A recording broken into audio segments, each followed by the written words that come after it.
kaip ir žmonėm yra labai svarbu rūpintis savo dantimis. Kiekvieną rytą vakarą reikia išsivalyti, susitvarkyti.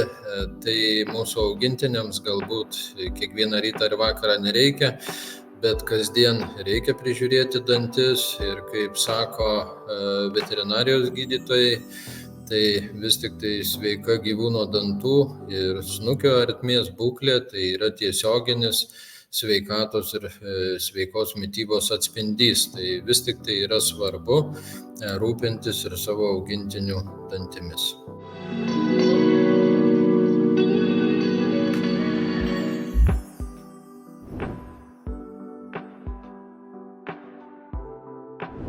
Na, jeigu žiūrėsime į literatūros duomenis, taip pat vadovausimės ir veterinarijos gydytojų patirtimi ir praktika, tai netgi apie 85% vyresnių nei 3 metų šunų serga tam tikro laipsnio periodontitu. Na, o jeigu pažiūrėsime vėlgi į kitus duomenis, tai mažiausiai 80% šunų, kuriems yra jau virš 5 metų, serga vidutinio stiprumo arba stipriu periodontitu. Tai vis tik tai tų problemų yra ganėtinai daug ir augintiniai serga ganėtinai dažnai.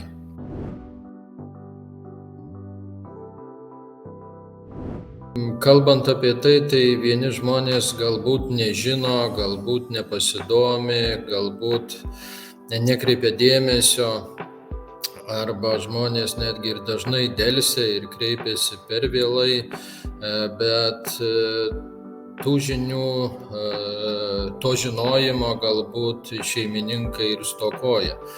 Nes vis tik tai yra keletas problemų, dėl ko galbūt ir baiminasi šeimininkai. Tai pirmiausia yra mitais apaugę ir apipintos narkozės, kad galbūt jos labai kenkia ten ir taip toliau ir panašiai, o dėl tos priežasties ir vengia kreiptis šeimininkai, nes odontologinių problemų atvejais praktiškai yra neišvengiamos tos narkozės, nes, kaip kitaip apžiūrėsi tam augintiniam dantis, o kitą kartą, jeigu ir labai piktas augintinis, tai ganėtinai ir sunku apžiūrėti jo nepasimigdžius. Bet aišku, šitie dalykai keičiasi, vis tik tai žmonės prieina dabar kitaip ir prie tos informacijos, pilna internete informacijos apie odontologinės problemas augintinių ir kita. Ir vis tik tai ryžtasi žmonės skirti to dėmesio savo augintiniams daugiau ir sparčiai daugėja tokių žmonių, kurie jau žino ir pradeda rūpinti savo augintiniais kiek įmanoma anksčiau.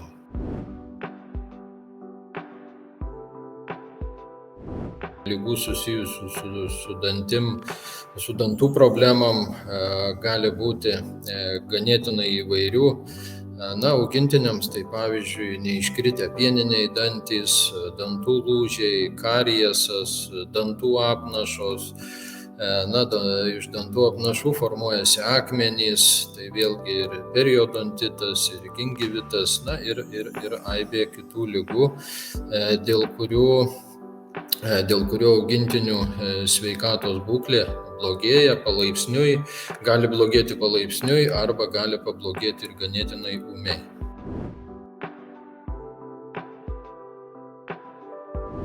Nors ir tarp, pavyzdžiui, šunų veislių ir vyrauja tendencija sirgti viena ar kita liga, tačiau skirtingoms gyvūnų veislėms dažniausiai būdingos tos pačios dantų ligos. Lyginant kates, smulkiuosius graužikus, šunis, arklius, tų dantų ligų spektras didėja. Žinoma, šiek tiek skiriasi ir vis tik tai vyrauja tos pačios dantų ligos.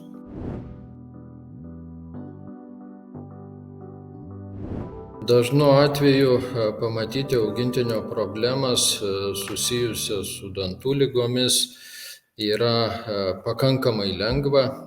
Gyvūnams atsiranda sunkumų kramtant sausą pašarą. Jie gali atsisakyti ėsti kietesnės konsistencijos pašarą arba skanukus. Taip pat gali atsisakyti kietų žaislų, gali atsirasti padidintas seilėtekis, taip pat seilėse ar ant pašaro ir vandens dubenėlių gali atsirasti kraujo, ėdant pašaras gali kristi iš gyvūno snukio.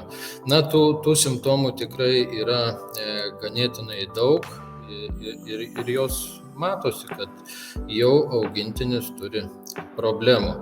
Netgi gali ir letena bandyti krapštyti snukio sritį, trinti snukį į įvairius paviršius, ėsdamas jisai gali netgi ir inkšti, cypti, įvairiai parodydamas vis tik tai, kad skauda ir kad kramtyti yra sunku.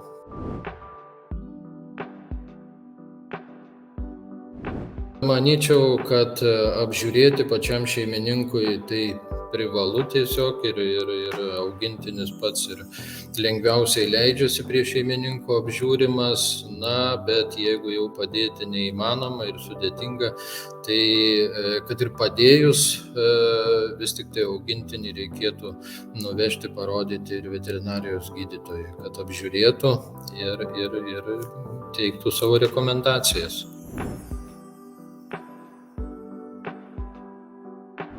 Kalbant apie produktus, tam tikra jų grupė yra nerekomenduojama, tai yra tokie kaip ragai, stambūs kaulai, ledo kubeliai ar panašiai. Kalbant apie žaislus, yra pastebėjimų, kad žaidžiant su gyvūnu, naudojant guminį kamuoliuką, pastarasis vis tik tai paspartina tą emalio nusidėvėjimą. Taip pat nerekomenduojama būtų naudoti pagalių, nes vis tik tai tos aštrios ašakos dažnai ne tik tai braižo ir pažeidžia dantų tą gleivinę, tačiau gali įsmigti ir į gleivinę, į snukio ertmės gleivinę, taip sukeldamos vėlgi didelių problemų.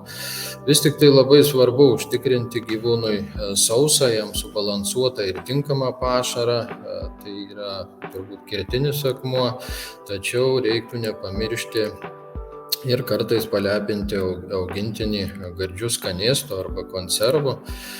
Būtent tinkamas tas pašaro parinkimas ir lemia fiziologiškai normalią, galbūt gyvūno pH snukio ertmėje esančią aplinką, kuri neleidžia formuotis tam ar tai paviršiniam, ar tai gilesniam kariesui.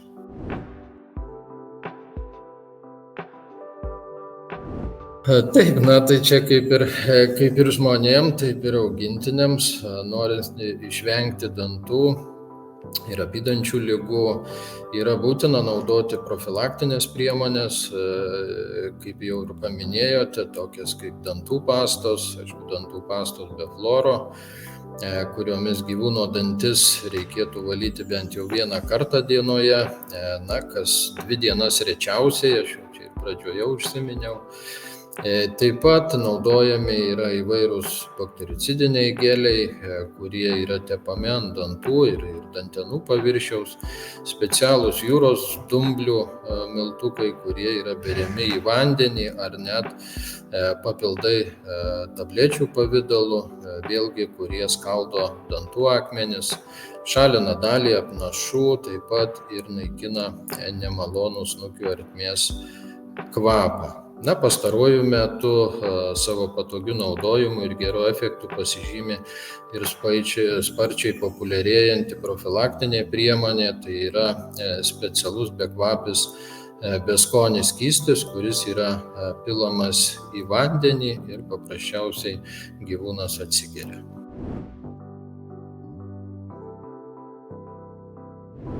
Pas specialistą tas pirmas vizitas tai turbūt apsprendžia ir gyvūno veislė, kada reikėtų apsilankyti pas veterinarijos gydytoją odontologą. Na, pavyzdžiui, vieniems gyvūnams, kuriems nekrenta pieniniai dantys ir reikalingas chirurginis jų šalinimas, išimti reikia chirurgiškai tuos pieninius dantis, jau susiduria būdami pusės metų, 7 mėnesių. Na, kitos veislės savo ruožtu pirmą kartą vis tik tai rekomenduotina jau pasirodyti po metų ar pusantrų. Dažniausiai tas vizitas pas odontologą yra derinamas ir gretinamas su kasmetiniu profilaktiniu gyvūnų vakcinavimu. Tai būna patogiausia, na ir aišku savalaikis tas apsilankymas. Na, mažųjų veislių šunims, tokiems kaip Yorkšyro terjerams, špicam terjeriam rekomenduojama dantų apžiūra ir higiena atlikti dažniau, nes jų ir dantys yra silpnesni, tai kas 6-8 mėnesius. Na, o vidutinių ir didelių veislių gyvūnams tai kas metus arba jau jeigu pagal poreikį atsiranda simptomų, tai jau ir tas vizitas užprogramuotas.